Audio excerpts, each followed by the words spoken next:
నమస్కారం. IC news దివిసేమ వార్తలకు స్వాగతం. నేటి వార్తల్లోని ముఖ్యాంశాలు. ఉగ్రవాద స్థావరాలను ఏరివేయడం జరిగింది. నరేంద్ర మోడీ గారు కంటికి రెప్పలా కాపాడుతూ భారతదేశాన్ని నైట్ 2 తర్వాత అదే 22 నిమిషాల్లో పాకిస్తాన్ని తెల్లారేపాటికి ఉగ్రవాద స్థావరాలను నేలమట్టం చేయడం జరిగింది. అలాంటి నాయకత్వంలో భారతదేశం సుభిక్షంగా ముందుకెళ్తున్నటువంటి తరుణంలో మనం ఈరోజు ప్రశాంతంగా నిద్రపోతున్నామంటే అది నరేంద్ర మోడీ గారి నాయకత్వంలోనే మనం చూస్తూ ఉన్నాం.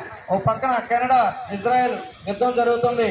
మరి అలాంటి పరిస్థితుల్లో ఓ పక్కన మొన్నటిదాకా పాకిస్తాన్, భారత్ యుద్ధం జరిగింది.